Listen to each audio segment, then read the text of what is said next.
Hey guys, I wanted to make a quick video for the absolute bare minimum things you should do before heading through that dark portal and into the Burning Crusade. There are already so many guides that are out there that break down like all these elaborate preparations you can do. This is a quick and dirty guide of just, you didn't feel like doing any of that stuff, but do this. It should take you 10 minutes tops. Alright, first I'm going to head back to a major city, and I haven't really played this character since the pre-patch came out. The first thing you're going to want to do is head to your class trainer and learn any of the new skills that you have. Most classes will have some sort of change to their spec. On my priest I got a new ability here, several ranks of it. If you have characters that you haven't gotten all the training books from AQ or from the world drops, those are mostly now available from your trainers, so go get that. The next thing we're going to want to do is allocate our talent specs. If you are planning on leveling solo, you might want to switch it up from whatever your raid spec was to something that is a little bit more leveling friendly.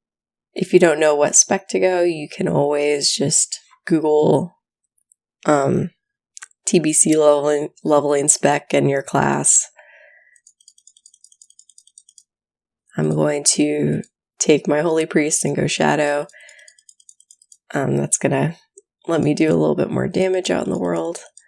Of course, if you plan on doing dungeons for most of your first levels, you can just pick a healing spec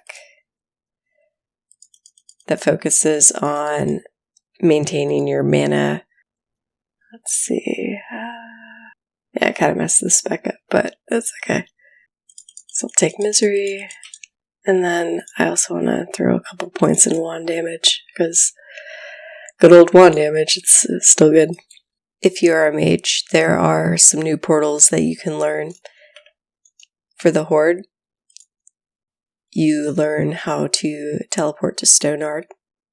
This is something you definitely want to pick up before the launch of TBC, since Stoneyard is the closest flight path for a Horde to get to the Dark Portal, which is one zone away. Alliance get teleport to Theramore Island, and you could pick this up or not. Like, it's, I don't know, it would have been great if we were still doing Onyxia, but yeah, just go get it so you don't have to get it later if you're a mage.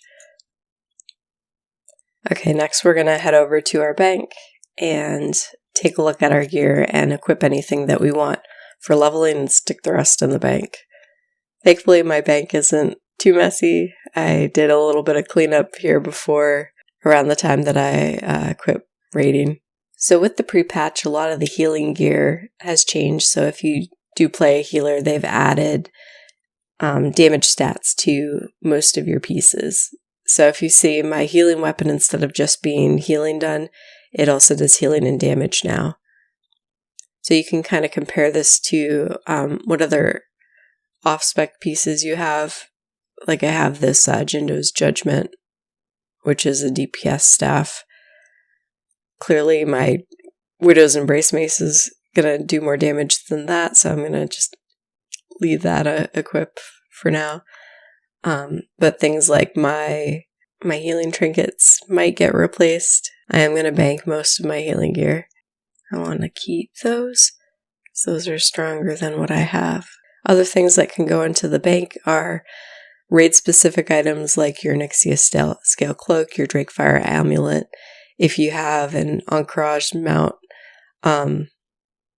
other old world zone things like your Cache of Wa'ari, or however you say it. I don't need Zandalar tokens. I'm going to bank my Ungrow soil and junk. I am going to equip some of these pieces. Like if you look at my boots, I have 15 damage on them, but I also have the Bloodvine boots, which is 19 damage, plus you get a little bit of hit. This is going to give me a little bit more damage output. So I'm probably going to wear these even though the stats aren't as great, but having a little bit better output's going to be good, I think. And we'll just stick all the rest of that gear in the bank. I don't need my healing or frost wand. I don't need my beacon. The only extra gear I'm probably going to keep with me are some trinkets that I can swap out. Most of my gear is still going to be healing gear, so I can definitely heal a dungeon. And I'm going to store any extra candles. I don't need more than 20 of them. I was carrying around 80 for raids, but I don't really need them now. I am going to keep a few consumables in my bag. Some of these suck now. Lips don't prevent damage, they just reduce damage. I don't know if I'm really going to need that. I might just sell that. Sappers I'm going to keep because I'm an engineer on this toon. I'm going to keep my mana potions, and all the rest of this is just raiding materials that I don't need right now. Nightfin soup I'll keep. I don't need my Juju chills anymore, so I only have one of them, so I'm just going to scrap that. Well, I'm out of bank space. I'm going to go sell the rest of my junk. If you don't have any space in your bank and you want to keep some of this stuff, you can always just mail it to an alt. But I'm just going to, since these are old world potions, they're just going to drop in price. So I'm going to get rid of them. All right, now my bags are set up. And I'm going to just kind of park this toon in Stormwind because this is a pretty close flight path to get down to Netherguard Keep and then to the Dark Portal. Something to remember, I'm not sure if it's going to be accurate for TBC, but when new expansions typically launch, you're going to want to log on to the character that you plan to eventually level. So if I, say I wasn't going to level this character first, which I'm not, I'm going to probably level my shaman first. So I want to log into this character at the beginning of Burning Crusade before I start leveling my other toons, and that will start the rested XP bar. It'll start your character getting rested experience. Your rested experience caps out at 10 days of being in a rest zone, and then you can go and spend that rested experience by killing things. Let's see, we want to make sure we are repaired, which we are. Bags look good, repaired. Okay, we are ready to go through the Dark Portal.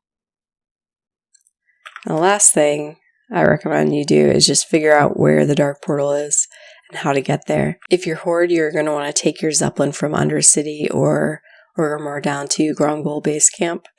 From here, you're going to fly over to Stonard. Alternatively, you can get a mage to open a portal to Stonard for you. From Stonard, you're going to walk down into Blasted Lands and just follow the path directly south, and it'll bring you to the Dark Portal. If you are Alliance, you're just going to go straight from Stormwind down to Netherguard Keep. From here, you're going to follow the path south down to the Dark Portal. And that's pretty much it.